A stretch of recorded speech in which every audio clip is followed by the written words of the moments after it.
Сайн байцгаана уу? Манай янж байна. За, та бүхэн дуудлал 133-аас уншиж өгье. Харахтун ах トゥ усын хувьд хамтдаа нэгдмэлээр амьдрах нь хичнээн сайхан, хичнээн тааламжтай вэ. Энэ нь сахал дээгүүр, 10-ны сахал дээгүүр доошо урсан хувцсынхан захаар доошо урсаж буй толгой дээрх үнцэнтэй тостоо адил юм. Энэ нь Сионы уус дээр буудаг Хермоны шүдэртэй адил юм. Учир нь тэнд эзэн ерөөлийг тушаасан бөгөөд тэр мөнхийн ам билээ. Тэгэхээр ерөөлийг энэ тушаасан гэж үг байгаа. Онцгой үг л дээ. Бурхан ерөөлийг бүр тушаасан гэсэн үг. Тэр ах トゥ ус хамтдаа байх үед, нэгдмэлээр амьдрах үед тэр яг нэг цугт нэг гэрт амьдрах гэсэн утгатай эсхийг сайн хэлж мэдэхгүй л дээ. Тэгээ Бурханы өргөө Бурханы гэрт тийм үү? Хамтдаа нэгдмэлээр амьдрах үед хичнээн сайхан хичнээн тааламжтай вэ гэж байгаа. Зөвхөн тааламжтай байгаа зогсохгүй ерөөлийг тушаасан гэж байгаа. Commanded the blessing бо ерөөлийг тушаасан. Тэгэхээр ерөөл ирдэг болохоос энэ бүр тушаасан гэсэн үг байна. Тэгэхээр бидний нэгдмэл байдал руу байнга бузар сүнс дайрч идэг. Зөвхөн гэр бүлийн гээд зогсолтгүй ах トゥ ус хамтдаа залбирдаг нэгдмэл байдал руу. Тэгээд тэр үедээ янз янзын арга барил ашигладаг л та. Жишээлбэл нэг эмэгтэй ер нь би хүмүүстэй хамт нэлээх залбирдаг байсан. Тэгээд залбирлын хамт залбирдаг хүмүүсээс маань одоо юу гэдгийг те улаан цав нүдэнд нь одоо намайг өөрөөр харуулдаг ч юм уу. Одоо юу нүүж их нь өөрчлөгдсөн ингэсэн тэгсэн гэж харуулдаг ч юм уу. Тийм байдлаар одоо нүдэн дээр минь одоо юу гэдгийг та одоо миний нөхрийг оролцсон ч гэдэг юм уу. Одоо хүтгэлгүүд их орж иж байсан. Тэгээ би бүр гайхаад би нөхрийнхээ хажууд хүн оролцох ерөөсөө хүн биш. Магадгүй 10 20 жилийн өмнө магадгүй одоо бол чөлөөлөгдсөн, цэвэрлэгдсэнээс хойш ариун байдлын төлөө үнэхээр би одоо хичээдэг байгаа. Эзний өмнө хүний өмнө байтхаа эзний өмнө нүгэлтэй болчих бай те. Гэмтэй болчих гэж хил усаа, ам хэлээ, бодлоо бүх юм би хяндаг, зэвэрлдэг. Тэгээд тэрнээс гадна ариун сүнс удирддаг болохоор багтаал нэг тэрнээсээ айгаад байхгүй ч гэсэн аль болох нүгэл үлдүүлэхгүй байхын төлөө бурхан үнэхээр одоо удирддаг байна. Тэгэхээр яагаад ингэж явж яхад ч зүгээр байхад хүн гэж гүтгэж байна гэж хэлж яах. Нэг удаа чөлөөлтөнд дээр ажиллагдсан. Тэгэж бүр физикийн хууль өөрчлөгддөг. Хүний нүдэнд хүмүүсийг өөр харагдуулдаг ч юм уу, өөр бүр сонсуулдаг. Огт хэлээгүйгийг та тэгж хэлсэн гэж хэлжсэн хэд хэд хүн байсан. Тэгээд эцсийн үедээ би бол зүгээр идэг. Нөгөө хүмүүс бол одоо уурлаад гомдоод ч юм хойшлоо явж байгаа. Тэгэхээр яг тэр үед тэр ерөөл хаагдчих. Хамтдаа байх тэр үе байдаг ерөөл өөр ерөөл хаагдсан гэсэн үг биш л дээ. Итгэж мэдээж тэр хүмүүс итгэж хэврээл байна. Эцэс урууч юм эцэс холцсон юм бол байхгүй шүү дээ. Тэг нэгдвэл байх. Тэг яг гэр бүлийн тэр одоо хамтдаа хүчтэй байх тэр хүмүүсрээ бас байнга тэг салгаж оролдох гэж нөхрөөсөө салах гэж оролдож байгаа. Нөхрөө доош нь хийж байгаа. Тэм хид эмэгтэйчүүдийг мэднэлтэй бүгд сүнслэг эмэгтэйчүүд. Тэнд нөхөр л болохгүй байх гэдэг байгаа байхгүй юу? Хойш нь тавиад татаад байна гэж. Гэтэл маш их сүнслэг хүмүүс идэлжлээд хийдэг мөртлөө яг гэрийнхээ амьдрал дээр ирэхээр тэнд нөхөршгөл муухай амтан байхгүй. Тэр яг гэр бүлийн нэгдмэл байдал үнэхээр чухал.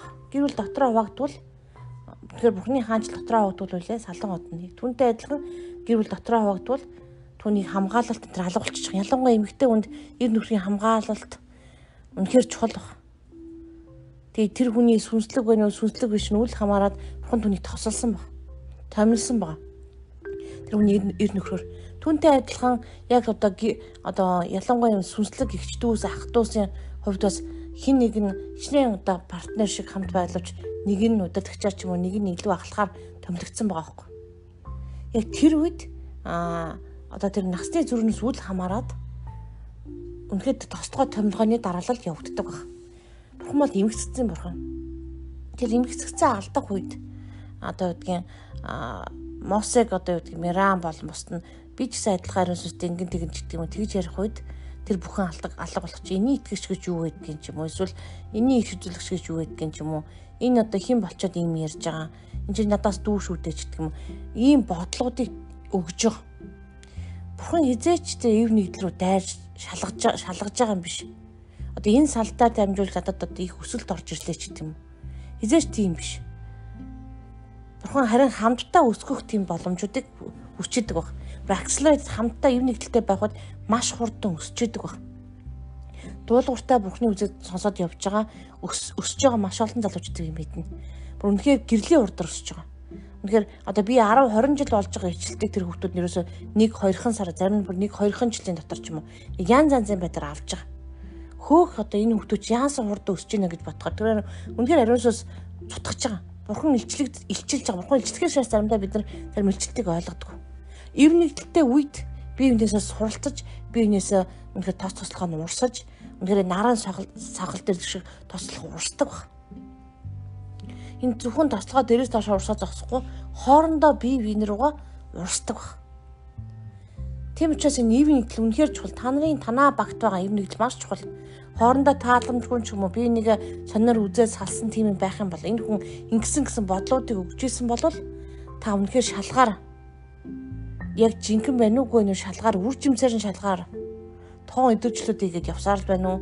Тухайн хүн ямар байна гэдгийг сайн хараа. Гэрчлэлтүүдээс бас бодороо. Өмнө хийжсэн сайн сайхан зүйлэнд бас бодороо гэж чинтгэлээс хүсэж байна. Тэгэхээр үнэхээр ах トゥ усын хувьд хамтдаа нэгдмээр амьдрах нь үнэхээр ерөөлтөө. Ерөөлтөө байгаад 30 тэнд эзэн ерөөлийг тушаасан гэж байгаа. Тэр нь мөнхийн амь билээ гэж.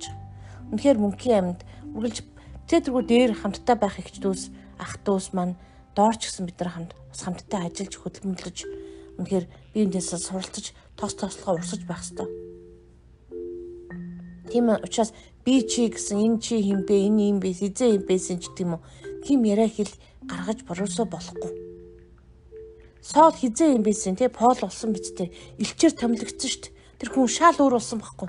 Хүний амьдрал нэг өдрийн дотор өөрчлөгдсөн байхаж бид үл хэлж мэднэ. Тийм учраас бид бурхнаар тослогдсон тэр томилогдсон хүмүүсийг залуу хөгшин гэж ялгарлаж болохгүй. Ялангуяа хүүхэд залуу хөгшин гэж. Тийм учраас эзний дотор үнэхээр цэвэр харин байхаас гадна эзний дотор нэгдвэл байгаасаа гэж та бүхэс жинсгэлээсээ хүсэж байна.